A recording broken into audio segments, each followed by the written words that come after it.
I was the lowest paid intern in the building, until I found the email that ended him. It was 11:47 p.m. on a Thursday. I was only still in the office because I'd forgotten my charger at my desk, and my phone was down to 4% with a long train ride still ahead of me. The CEO's assistant had left her laptop open on her desk, still logged in, the screen glowing quietly in an otherwise dark, empty floor. I wasn't snooping. I swear to this day I wasn't. But the screen was right there, impossible to ignore in the silence, and the subject line read, Q3 numbers, don't let the board see the real ones. I stood frozen for a moment, telling myself to just grab my charger and leave. Instead, I read 3 emails. That's all it took to change the entire trajectory of my life.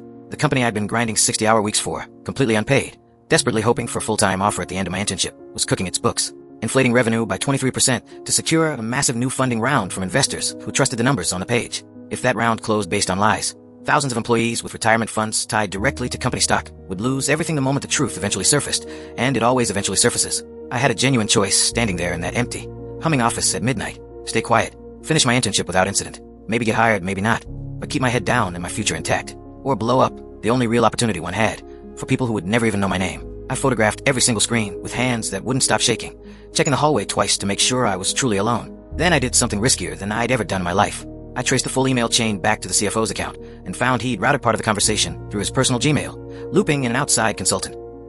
That word, tucked quietly into SEC filings, often means someone brought in to help hide fraud from federal regulators without leaving an obvious paper trail. I sent everything I had, completely anonymously, to the SEC's whistleblower office that same night before I could talk myself out of it. Then I waited. Weeks of complete silence followed, each day heavier than the last. I assumed it had disappeared into some forgotten filing cabinet, never to be looked at again. Then, on a random Tuesday morning 3 months later, federal agents walked calmly straight into our building's lobby, badges out, expressions unreadable. The CEO was escorted out in handcuffs, live on local news cameras, in front of the entire stunt staff gathered near the elevators. The CFO followed 2 hours later, head down, refusing to answer a single reporter's shouted question. Here's the twist that changed my entire life going forward. Whistleblower rewards under federal SEC law can pay up to 30% of the total money recovered in a confirmed fraud case. This particular fraud totaled over $80 million once investigators finished tracing every hidden account and shell company involved.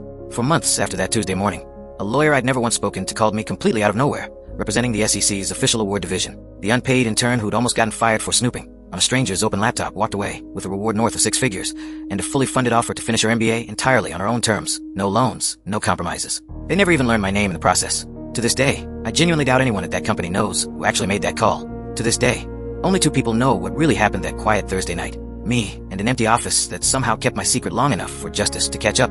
Sometimes the smallest, most overlooked person in the entire room is quietly holding the biggest truth of all. You just have to be brave enough, in that one frozen moment, to actually send the email instead of walking away.